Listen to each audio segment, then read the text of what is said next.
Okay, I'm Kamad, a student nurse from Davao Doctors College. And for today's routine demonstration, I am going to perform the newborn care. But before we proceed the procedure, let me explain what is the newborn care. So newborn care, which is defined as the management of neonate and of course the subsequent period of stabilization. So the purpose of the newborn care is to minimize the risk of illness and maximize their growth and development. Warmth, normal breathing, mother's milk, and prevention of infection are the basic needs of normal baby at birth. So now that I have discussed what is the newborn care and the purpose of this, let's start the procedure. So, for the first step, wash your hands prior to performing all the needed materials such as sterile gloves, cotton balls, umbilical clamp, bonnet, forceps, syringe, measuring tape,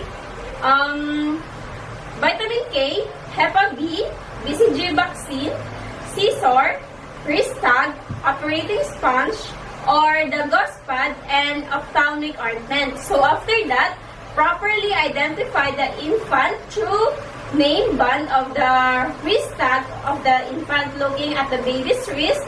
This is to identify the infant's identity, so enhance the infant's comfort by keeping the environment warm to prevent heat loss that the result to hyperthermia, and of course, perform hand washing before putting the working gloves to your hand. And before doing the procedure, this is to deter or avoid the spread of microorganisms. So let's assume that before I put my gloves, I already washed my hands. So then afterward, waste the newborn correctly so that we will have our baseline data. So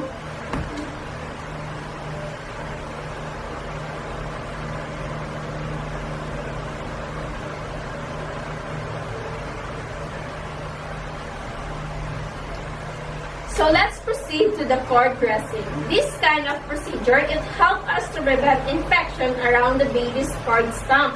Put the sterile gloves then properly or restrain upper and lower extremities of the newborn. This is to cross-contamination and accidental injury to the newborn while cutting the cord. Then using the operating sponge or the gauze pad with ROH and disinfect the cord 3 times from the base to upper or to upward to hold the baby in a place and to gain the proper access of the cord, and also to protect the cord contamination and to prevent infection. So, let's start to disinfect the cord of the infant. From the base,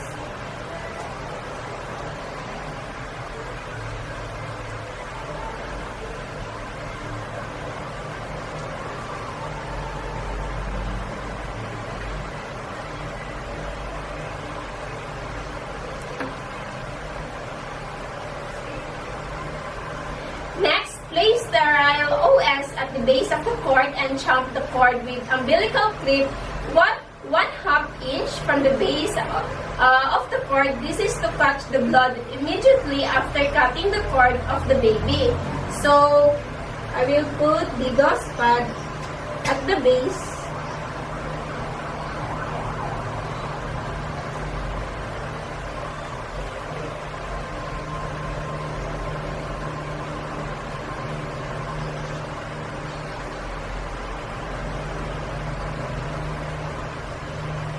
Then after the clamps, and cut the cord using the plastic clamp 2 cm from the base. After pulsation, stop within 1 to 3 minutes after birth. This is to prevent anemia and intravascular bleeding. Then cut the cord about 0.5 cm above the cord clip and expresses the remaining catch or the blood from the cord with the OS placed on the base of the cord. And the rationale for this is to catch the any blood that will spurt out from the cut cord.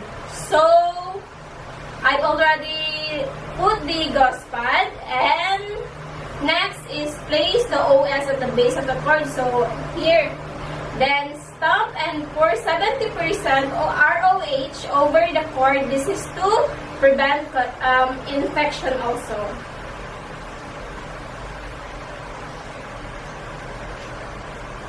So let's assume that this is the other cord cloth.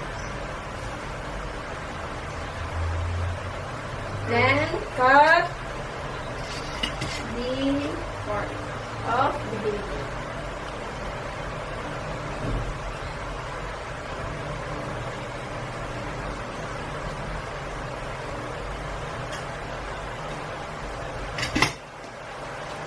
Now that we are done with the part of cord dressing, I am now going to proceed to injecting the vitamin K. So let's start the procedure. This is needed for the blood clotting to prevent a serious disease called hemorrhagic disease of the newborn. So now let's withdraw the exact amount of the vitamin K from the ampule with the amount of 0.1 ml of intramuscular and inject to the middle third lateral aspect of the infant's thighs or the left vastus lateralis. So,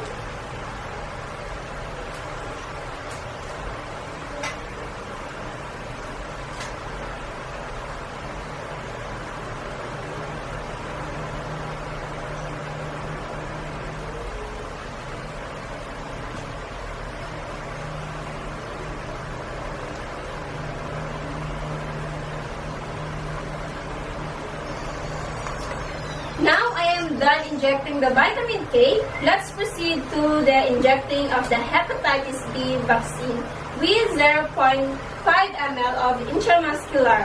So since I have no Hepatitis B, let's assume that this is the Hepatitis B vaccine.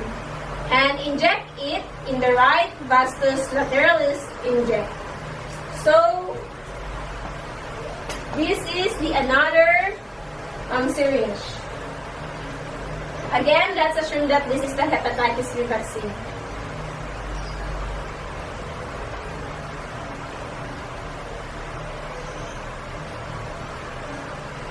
Again, with the amount of 0.5 ml.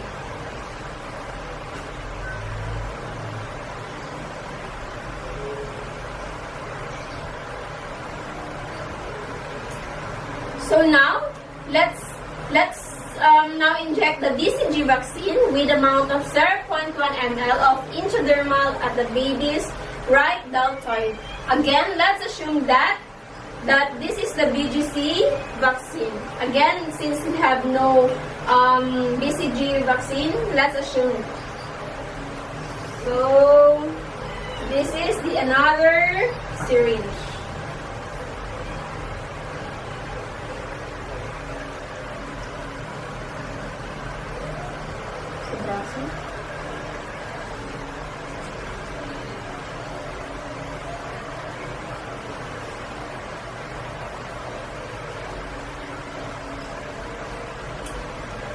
So this is important for the babies because the BCG vaccine does not prevent someone being infected with the bacteria that causes TB or tuberculosis, but it prevents the development of the disease.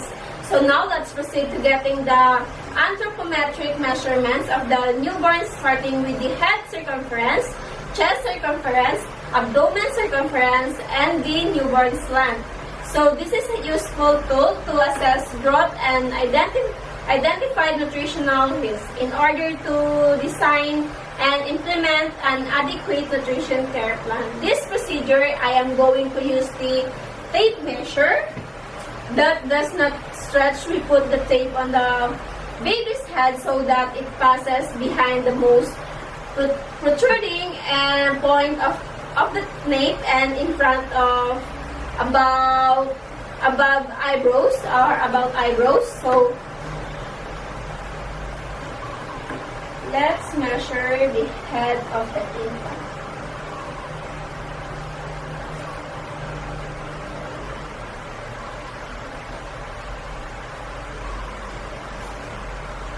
Okay, so I convinced of the correct application of the tape and the absence of the torsion, circumference of the head is 37.5 centimeter. So next step is to measure the length of the child's baby. Position the infant in a lateral position. Place the tape measure starting from the back of the head from the contour of the infant's baby. Run the tape measure along with the infant's spine. Press against the buttocks. Press again the popliteal area and press against the hillside. The normal value is, by the way, the normal value of this is 50 centimeters. So, let's measure the infant's length.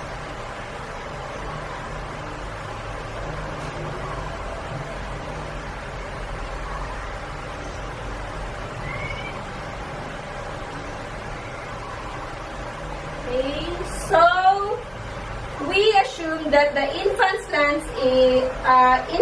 length of the baby is 50 centimeters. So, next is to measure the chest circumference with the infant lying on a supine position.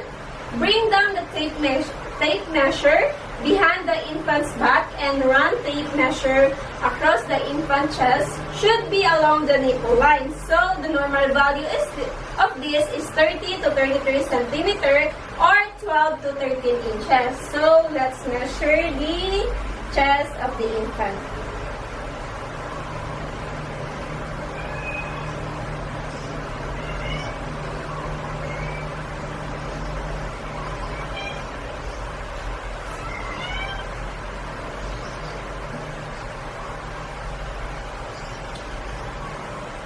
So, the chest circumference of the baby is 31 centimeter, which is, this is normal.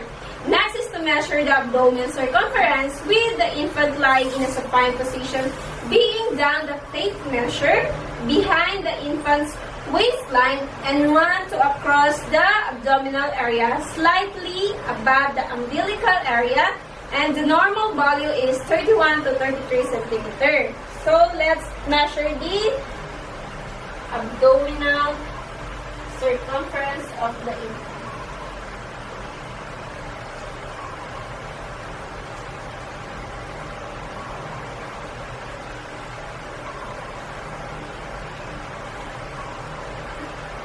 So the next is take the newborn's temperature rectally.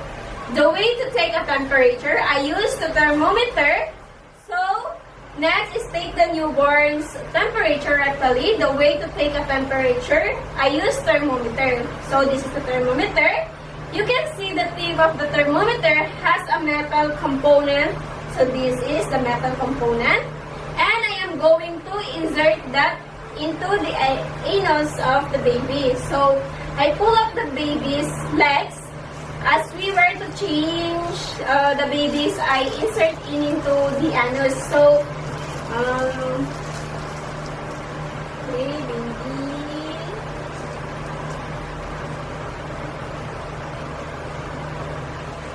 So, I hold it there until the thermometer beeps, which can take a little bit time. Once it beeps, then remove it. So, the temperature of the baby is 35.5 degrees Celsius, which is normal. So now, let's proceed to the initial bath. So, hold the newborn in a football grip manner, folding both ears to maintain the comfortable position of the baby and prevent the water from entering through the ears.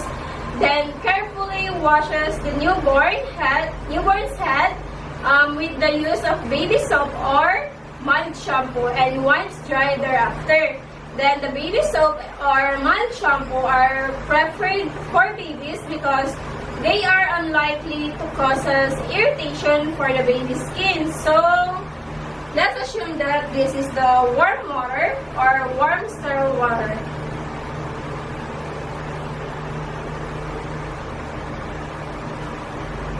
Then, this is the baby soap or mild shampoo.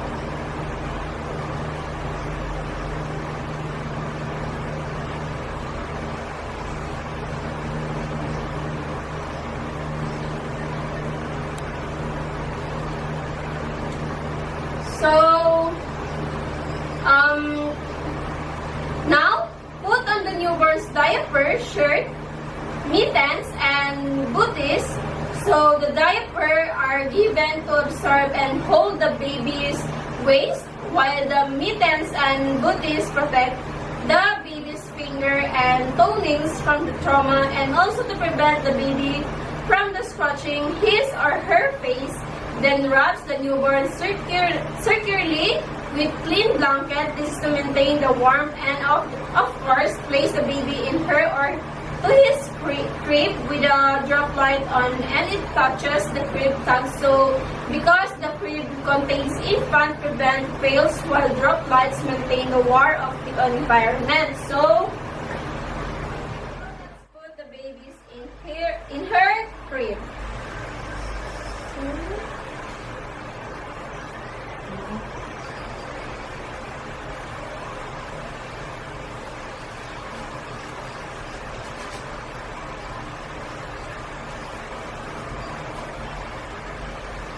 So let's assume that this is the clothes of the baby or the shirt.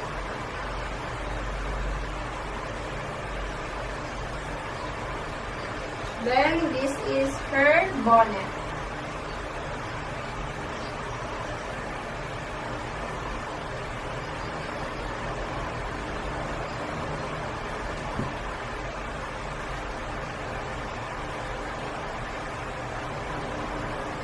So let's assume that this is the name tag of the baby. So I will put this at the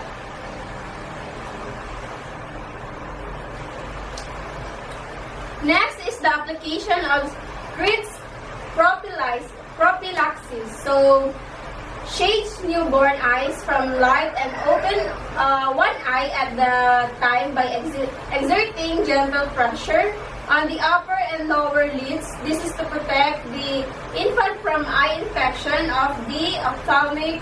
So I am now applying the ophthalmic ointment from the inner to outer canthus, making sure that the tip of the medicine tube will not touch the eye of the newborn.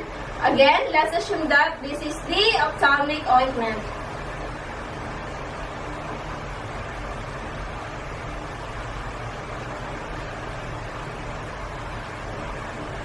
To follow the principle of starting from the area furthest from you and take the newborn vital signs, because vital signs is good indicator of the newborn adoption and survival, such as the temperature, heart rate, respiratory rate, and the saturation. So I'm going to use the stethoscope for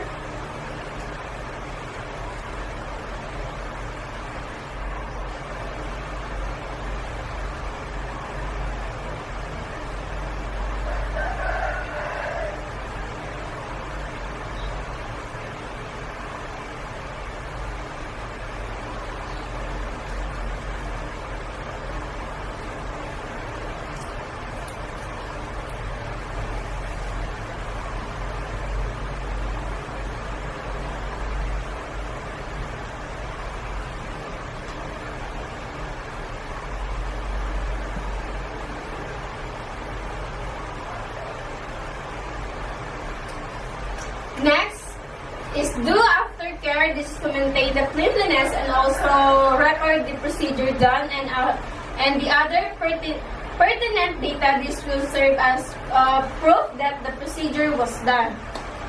So